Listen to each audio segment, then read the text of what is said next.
xamante ni mun nañu wax ne à l'époque c'était un personnage controversé Sénégalais yu bëri di wax naan asamaan suuf ak géej gi lañ ko dénk. nga dellu si waat alors que bi mu fiy jógee mun nañu wax ne c'est de manière injuste lañ la fi jëlee woon lan lañ la wax ba nga ne xaaral ma bàyyi li ma joroon foofu yëpp ñëw liggéey ak Karim Wade.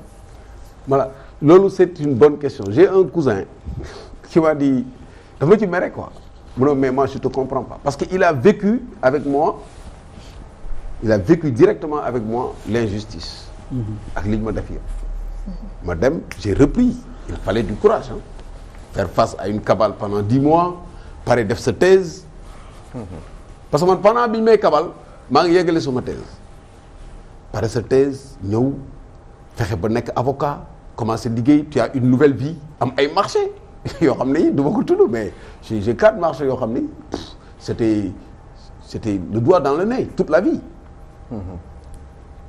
mais un état qui t'a fabriqué bi tax nga nekk li nga nekk soxla la man les gens ne comptent pas les Karim Wade les Ablaye Wade les Modou Diop ça n'a aucun sens pour moi c'est l'institution étatique qui a eu besoin de moi mais même régime bi la.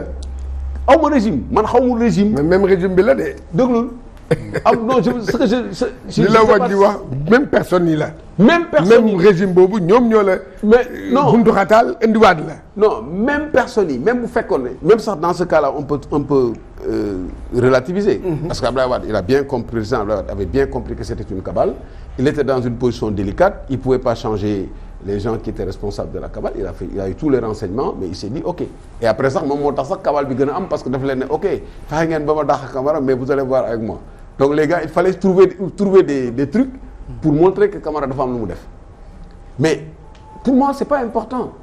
Justement je suis revenu mu ne mais yow naka nga mën a dellusee ci affaire u état.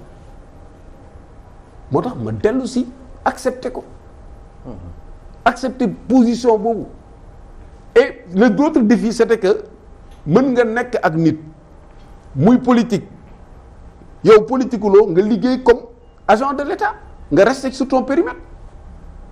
Karim Wade il était homme politique ministre d'État mais toi tu es agent de l'État tu laa doon wax agent yi toujours man leen il faut rester dans votre périmètre. N'essayez pas de faire plaisir à des ministres. C'est ce que j'ai appelé le larbinisme administratif. boo ko defoon peut-être CREI bi xëy na kon ñu dégg. Mais bien sûr mais quand ils ont fait les enquêtes. Ouais. Quand ils ont fait les enquêtes. Pendant 3 ans ils ont fait des enquêtes sur Karim Wade enrichissement patati fonctionnement. J'ai jamais été convoqué. Mais c'est comme ça que je fonctionnais. Tous les directeurs qui ont été convoqués bi ñu leen wooyee dañu leen wax le secrétaire général c'est ça qu'il nous disait c'est comme ça qu'on fonctionne. man sama décret laa amoon bi ma nommé ak samay attribution boo ñëwee bëgg ma dugal ci loo xam ne bokk ci dama naan saa yi man de décret bi moo ma nommé lii mooy sama attribution. mais xam nga lan moo ma jaaxal. mooy wax na wax bu doy waar nee na mag Abdoulaye Wade dafa ne fexe ngeen ba ma dàq ko. oui yaa ngi dégg moom président de la république bi yor réew te ñu xam doole président de la république malgré tout moom nee na. fexe ngeen ba ma dàq ko en réalité Abdoulaye Wade dañ ko forcer pour mu dàq waa ji mais léegi man daf may pousse tout de suite en réflexion ci rôle véritablement président de la République bi ñuy wax am na doole ci réew. non doole bu relatif xam nga bi ma ne mais comment on fait ma ne ko mais président moi quand je quitte la douane je vais me réveiller sous votre fenêtre mu ne ma ça veut dire quoi ma ne ko mais moi je suis à l'inspection là mon bureau moi je suis admis à l'inspection avant d'être nommé à la douane. C'est lui il y a des témoins il y avait Kader Sow qui était là. Donc un président plus tu montes dans l'administration plus tu montes tu occupes des positions politiques plus tu es fragile. C'est-à-dire que yow boo nekkee administration li nga mën a def en disant que moi je me cramponne sur les principes un homme politique ne peut pas faire ça parce qu'un homme politique dafa am ay arbitrage yu muy def. Tu es là, tu es en face d'un ministre qui est là, par exemple, qui est en train de te faire un travail auquel tu tiens, etc. Moi, je connais tous les détails. Hein. Je ne veux pas entrer dans les détails pour respecter les règles et tout. Tu dis, ce gars-là, si je l'enlève, il y a une connotation politique, alors que qui c'est un fonctionnaire qui est là, qui est interchangeable et tout, je peux le mettre en réserve en attendant de pouvoir l'utiliser ailleurs. Donc c'était le ministre ou vous? Quelque part. Et après, quand il m'a rappelé, il m'a pris par la main. Il me dit... C'était le ministre le Abdoulaye président Diop. Wade. Je sais pas. Alors, il prend la main, il me dit, yëngal ko. Son fils était là. Donc j'ai besoin de gens comme toi à côté de mon fils. mais je vous vire quand même.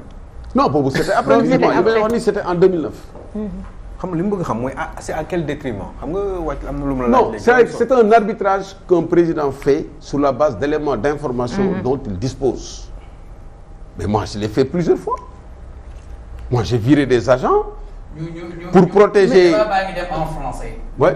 waaw donc loolu dafay am gis nga fonctionnement état il faut nga xam ko. État c'est l'intérêt général.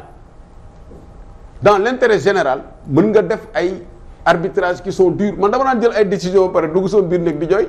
yow Parce que c'est des décisions qui sont dures mais qui yoo xam ne moo gën a conforme ci intérêt général. mais qu'est-ce qui s'est passé ba lan moo xew ba yàq yow ak ministre bi mënu leen a continuer ensemble. non bul wax loolu parce que ministre bi nag sama mag la et tout. sama xarit la. déglu rek man non finalement non pour te dire en réalité ce qui s'est passé. c'est qu'il y a beaucoup de gens qui voulaient être DG des douanes. comme man dama ñëw presque dama këf poste bi. avant dernière promotion. et nga ñëw gars yi toog di xaar poste bi ñu nommé la donc les gens se disent le gars il va échouer. Et puis il était jeune il va échouer. ñu may xeex ils n'ont jamais accepté l'autorité.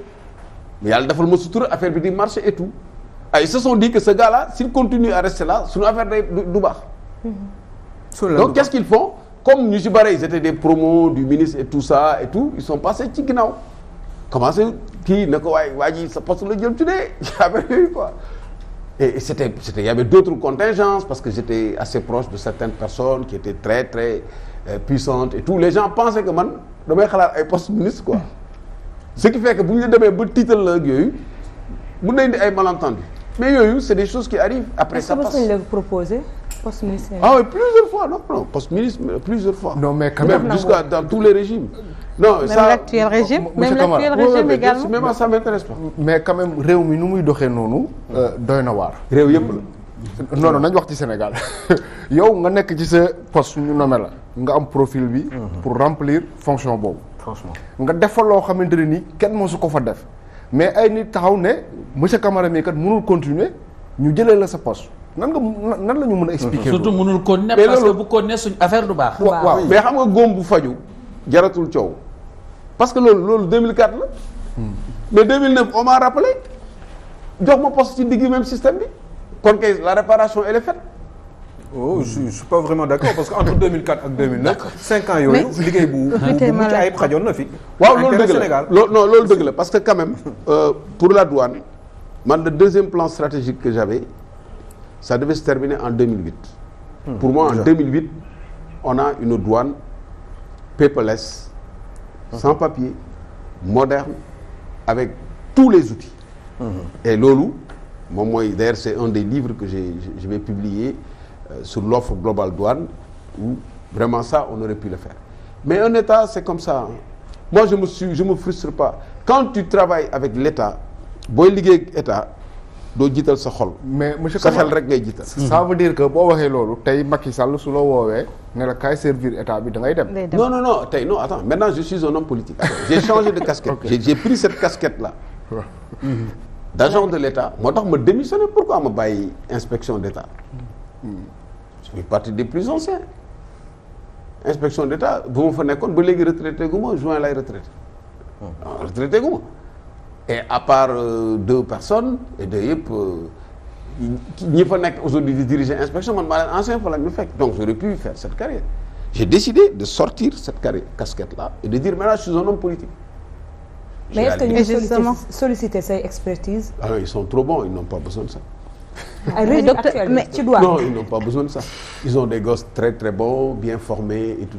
Vraiment, ils n'ont pas besoin de mon expertise. Docteur, ce qu'on remarque en fait, vu le parcours bi Issa wax yëpp et puis également yow aussi ci yi nga ñëw yëpp, vous êtes quelqu'un de principiel. Alors loolu peut-être xëy na moom mooy jaaxal question bi la Mame Birame posée tout à l'heure mais li ñu ci mën a retenir également c'est que vous êtes respectueux des institutions je pense que même dans votre livre également vous en avez fait part également de ces institutions et malgré tout ça ce qu'on voit mooy institution yile il y a quelque part aussi foo xamante ni ça ne marche pas bien vous l'avez dit tantôt muy wàllu justice bi par exemple on a une justice aux ordres aujourd'hui nga comme ni nga ko waxee sa casquette bi nga xamante ni moom nga yoroon avant muy casquette boo xamante ni c'était un homme comme ça ah ba nga xamante ni yu bëri mënoo ko woon accepter ba aujourd'hui si on vous propose un poste dans le gouvernement vous n'allez pas accepter mais nga définir yow sa yoonu bopp boo xamante ni ce sera bien sûr pour apporter quelques corrections à ces ci institutions yi nga xamante ni moom moo nekk en vigueur n'est-ce pas. oui c'est-à-dire que boo nekkee fonctionnaire dafa am lu la tënk boo génnee nekkatoo fonctionnaire tu es un homme politique un homme politique da ngay am un projet tu te bats tu dénonces ce qui ne marche pas maintenant politiquement si tu es dans un camp vous gagnez vous pouvez ne pas être d'accord sur tout mais sur les questions de principe man en tout cas personnellement sur les questions de principe je ne transige pas mais sur